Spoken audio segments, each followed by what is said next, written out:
In this lecture, I will be talking about the ideas of Karl Popper, in particular focusing on his book Conjectures and Refutation. Popper is a rarity among philosophers of science because he's actually one of the few people who is respected by actual scientists. They've read his work, they've embraced his work, and in many circles, Popper is basically the only philosopher of science that matters. His ideas have been very influential and very powerful, as well as controversial and intriguing. The principal concern that he focuses on is something that's called the problem of demarcation, which in a nutshell asks, how are we to distinguish between things that are going to count as genuine science and things which are going to count as non-science, or if you prefer, pseudo-science? The idea of science carries a lot of social authority, and if someone claims to be a scientist, people tend to listen to that person and take that person more seriously. So therefore, lots of people want to claim that they are scientists to lend artificial authority and credibility to what they have to say. Popper did not just want to allow anyone to claim to be a scientist and taken at face value. So he wanted to come up with a way of determining whether or not someone or some practice qualified as scientific. And if someone failed that test and still claimed to be scientific, they would be considered pseudo-science on Popper's understanding. Probably the best sort of short summary of what Popper's thinking actually comes here from this clip from Richard Feynman. So allow me to play that really quickly for you. Now I'm going to discuss how we would look for a new law. In general, we look for a new law by the following process. First, we guess it. Then we well, don't laugh, that's really true. Then we compute the consequences of the guess to see what, if this is right, if this law that we guessed is right, we see what it would imply. And then we compare those computation results to nature. Or we say compare to experiment or experience. Compare it directly with observation to see if it works. If it disagrees with experiment, it's wrong. And that simple statement is the key to science. It doesn't make a difference how beautiful your guess is. It doesn't make a difference how smart you are who made the guess or what his name is. If it disagrees with experiment, it's wrong. That's all there is to it. Okay, that's a really punchy, nice, eloquent way of putting the point. But as we'll see a little later on, it's really not that simple. And strictly speaking, there's going to be a lot of problems both with Feynman's summary right there, as well as Popper's ideas in general. But we'll get to those in due time. Before we turn to Popper's solution to the demarcation problem, let's take a quick look at how Popper tried to reply to David Hume's problem of induction. Since the last lecture was on the problems of induction, Popper wanted to speak to that directly. And so I want to say a word or two about how it is he thought of that problem. Now, Popper does agree with Hume on a few points, starting with the idea that induction as a foundation for science is hopeless. You are not going to be able to ground science on induction. But thankfully, according to Popper, science isn't based on induction. Many scientists might think that what they do is based on induction, but they're just wrong. Science actually is based on deduction, he says. Now, again, according to Hume, recall that induction is just a sort of a psychological habit. It's something that we do because out of force, because we do it over and over again, but not because it actually has any rational justification. And that meant that, according to Hume, science has no rational foundation at all. Now, the problem of induction works, again, in a nutshell, in case you've forgotten, works something like this. We see x followed by z, and then we see x followed by z, and then x followed by z. We see this happen again and again and again. When that happens enough time, we come to believe that there's some sort of necessary connection between x and z. We call those necessary connections laws of science. So, gravity would be a standard example here. We see unsupported masses end up attracting each other. We see that over and over again. We assume there's a necessary connection. We assume this is a law of science. But Hume points out that, strictly speaking, we never actually see the law of gravity. We never see this necessary connection. All we see is one thing followed by another again and again and again. So science cannot actually claim to know that there is any such necessary connection. And science cannot claim to know that there are any laws of nature because science never actually sees laws of nature. And if all knowledge is based on perception, like empiricists tend to say, then we can't say that we know that there are such laws of nature or that there are any sorts of necessary connections. All we can know is it's happened that way in the past. It may or may not happen that way in the future. We cannot claim to know that is the case. And this was a real problem for a very long time, for knowledge in general, but for science in particular. And so Popper comes along and really starts to break down Hume's analysis. One of the questions that Popper asked was, how can we say that two events are the same kind of event, or that one event is a repetition of a prior event? So we see X and then followed by Z, X followed by Z. How do we know that that second X followed by Z is the same event, the same kind of thing that we had the first time? So take a particular example. Consider flipping a coin.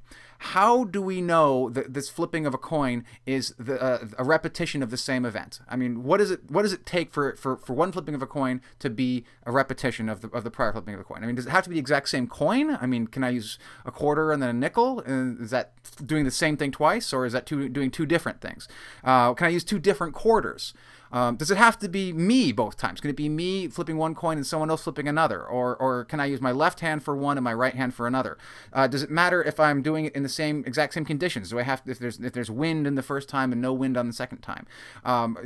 There's no obvious answer to these questions. In order to answer them, you need some sort of way of interpreting the data to say that this is the same data. These two events should be plotted on the same graph. And in order to make that kind of interpretation, we need a frame of reference. And the frame of reference does not come automatically with the evidence itself. It does not come with the data. It's something that exists prior to the data being in place. So in order to say that two events are the same event, we need a theoretical framework. And this is a general idea in the philosophy of science which is referred to as the theory-ladenness of observation. What it means to say that observation is theory-laden is to say that we cannot claim a priori that two events are similar or two events are different. Because events are frankly, they're like everything else. They're similar in some respects, but different in other respects. And you cannot say, all things considered, whether or not two things are similar or different in some sort of universal fashion. So you need to specify in advance what regards you're interested in to determine whether or not two things are a repetition of one another. And in order to make that kind of specification, you need a theoretical framework. So consider, by a way of illustration, this picture right here. This is a fairly famous picture. I don't doubt many of you have seen it before. This is the old woman or the lady. Now, let's say we ask the question, what is this a picture of? Well, there is no single answer to that question. I mean, there's at least two answers. One answer is it's a young lady. The other answer is it's an old lady. If you don't know how this illusion works, then take a long hard look. You can sort of see right here on the young lady. That part right there is her chin. She's facing away. That would be her nose, and that would be her eyelash. So you're seeing her cheek, and then her ear right there, and she's facing away from us. For the old lady, this is the bridge of her nose, and the nose comes down like that, and then down there is her chin. That's her mouth. And that right there is her eye. So you can sort of do a gestalt shift back and forth between those two images. Now, again, the question, what is this a picture of, has no single answer. It depends on how you're looking at it. A similar picture here actually was a favorite of the philosopher Ludwig Wittgenstein's. This is the famous duck rabbit. Again, what is this a picture of a duck or is this a picture of a rabbit? Well, it's both. Whether you see it as a duck or a rabbit depends on sort of your framework. If you've never seen this picture before, and I told you I'm going to show you a picture of a duck, you almost certainly would just see a picture of a duck. And if I told you that I'm just going to show you a picture of a rabbit, you'd almost certainly see a picture of a rabbit. So your theoretical framework, what you bring to the picture, makes you interpret it in one way rather than another. And Popper says the same thing is true of data. The same thing is true of evidence. We bring a theoretical framework to bear on the data prior to collecting the data in the first place. And it is that theoretical framework that allows us to see the data in a particular context, allows us to see the data as being something that has been a test of a theory or not a test of a theory, or a test of this theory as opposed to that theory. And that's what the theory-ladenness of observation is all about. It is to say that the theoretical context in which an observation is made is part and parcel of the observation itself. You never just make an observation. You always make an observation in the context of certain expectations. So this points us to where Hume went wrong. Hume tried to say that we see repetitions over and over again. We see the sunrise in the east, set in the west, rise in the east, set in the west, sunrise, sunset. When we sort of create these associations in our mind about causation, and that's where theory comes from, according to Hume, from these repeated observations. But if Popper is right, that's not possible, because we have to have some sort of theoretical framework in place before we can make observations at all. We have to have some set of background expectations against which we see these events and against which we categorize these events as two events of the same kind. So while Popper does not deny that Hume proved, and I'm going to prove here in scare quotes, that induction wasn't justified, it is something that is going to be not anywhere near as straightforward as Hume thought it was. It's not the case that we sort of start off totally blank slates, as it were, and then we just observe the world and then create theories about that. The second part here is the big mistake. Popper wants to say, what if it turns out that we don't get all our knowledge from induction at all? Even if induction is problematic, if induction isn't the primary source of knowledge for us, then we really don't have to worry too much about the problem of induction. So it's not that the problem of induction isn't a problem, it's just that it's not really a terribly big problem. And science can have a foundation that does not rely upon induction and hence is not at all threatened by Hume's problem of induction. Now, if it works that way, then this will be sort of a relief to people who are fans of science. So what Popper claims is that we see expectation, we see repetition because we expect to see repetition. There is a natural tendency in us to anticipate patterns. Human beings are pattern-seeking creatures, just sort of by nature. And if you look for repetition, naturally you are going to find it. Sooner or later, you will find that pattern that you're looking for. We don't just sort of sit around passively waiting for regularities to appear. We actually actively impose those regularities on the world, whether or not that's an actual part of the world.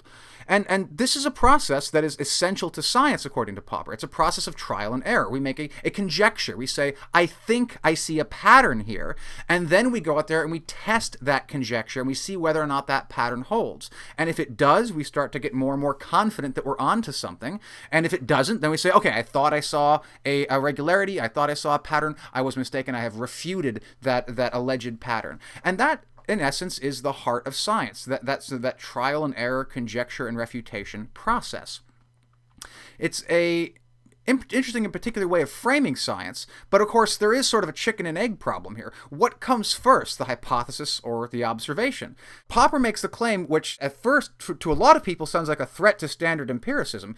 Popper says hypotheses come before observations. And this runs contrary to the thinking of people like John Locke, who put forward the blank slate, the tabula rasa idea that said, that all knowledge comes from perception, all ideas come from perception. We go out there in the world, we perceive, and that's where we get sort of the building blocks for our thinking from. Popper thinks that's wrong. Popper thinks that we actually need the hypothesis first, otherwise we would not know where to look for patterns and regularities in the first place. It's only because we have a hypothesis in our mind, because we have an expectation about what the world is going to be like, that we can check to see if that expectation holds up in the first place. Observation sort of presupposes this frame of reference. You cannot have observation without that frame of reference. We might call this sort of a proto-hypothesis, because again, it's not necessarily articulated, it's not necessarily verbalized, it's not something that we could sort of specify, but it is sort of working there in the background in our mind, even if we couldn't sort of put our finger on exactly what it is, when we come to the world and we expect to find it in a particular way. Now, he tells a story to try to illustrate the point. When he tells his students, he stands before the class and he tells all the students, he says, observe!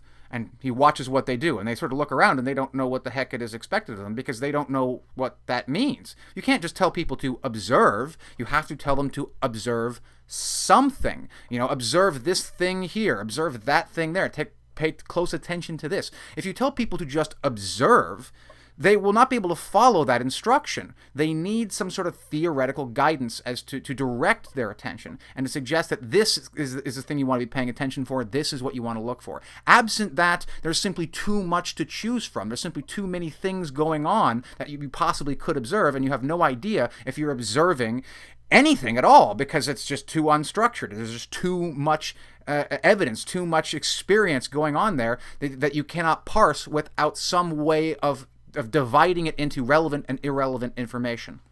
Okay, the obvious question then is, where does this proto-hypothesis come from? I mean, if it doesn't come from observation, doesn't come from experience, then how do they get into our heads in the first place? I mean, if we need the hypothesis before we can observe, where does that first hypothesis come from? I mean, it might sort of lead to some sort of infinite regress. If we need observations to make hypotheses, but we need hypotheses to make observations, we might go back onto infinity. Now, Popper actually says that no, what happens is we're actually born with a set of expectations. Now, I want to be very clear here about what he's saying, because this is something that's easy to confuse.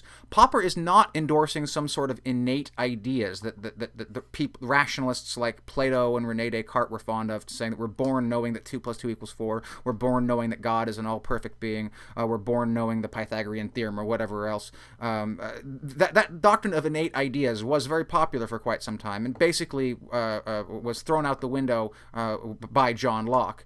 Popper is not going back on that. He's not saying that I'm born knowing things. An innate idea is a proposition. It's something that can be true or false. So a triangle has 3 sides. God exists. 2 + 2 = 4. These are statements. These have a truth value. They might be true or they might be false.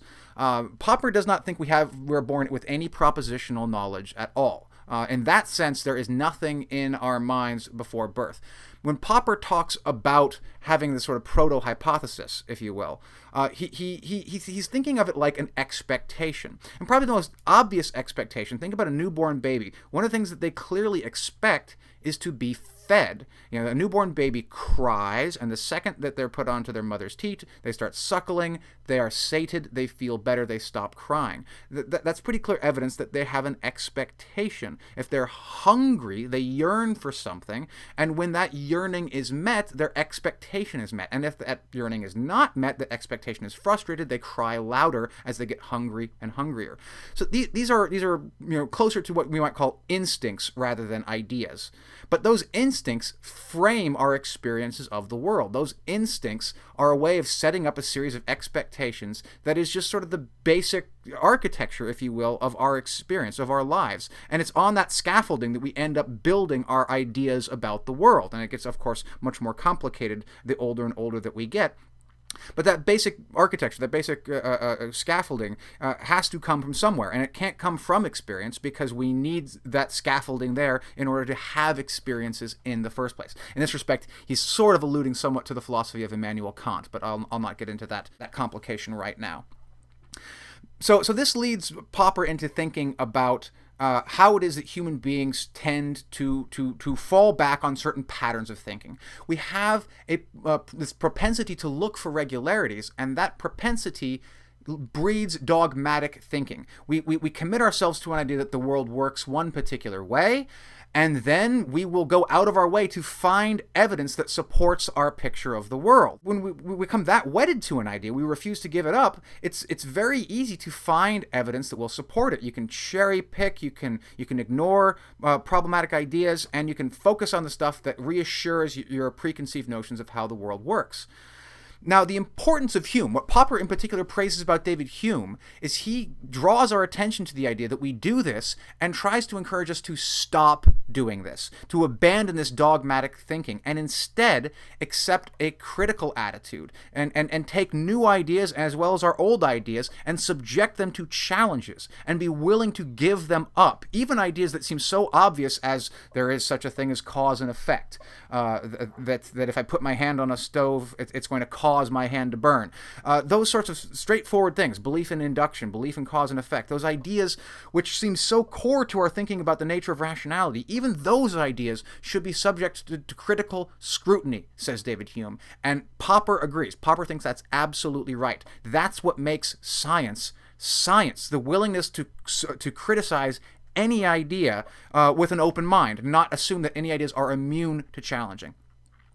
Dogmatic thinking tries to make us confirm our theories. And this is the problem with the way people like the logical positivists approach science. They were trying to find a logic of scientific confirmation.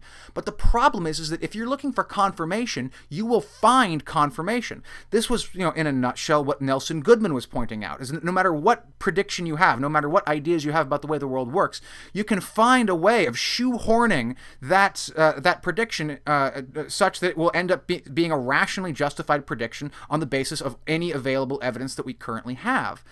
This is something that Popper calls the Oedipus effect, after the self-fulfilling prophecy of the story of Oedipus. If you've read Sophocles' play Oedipus Rex, he's prophesies that he's going to kill his father and marry his mother. So to prevent that happening, his parents send him out into the woods to get killed, and that actually ends up leading to the very thing that they were trying to stop. To use a couple other historical examples here, think about the Salem witch trials, right? The people in the Salem witch trials had a theory that there were witches, and they went out there to try to find a way to confirm their theory. And sure enough, they were able to confirm their theory. Never mind the fact, of course, that there were no actual witches in Salem back in the day. There weren't. But that doesn't matter, because dogmatic thinking will find a way to confirm its theories.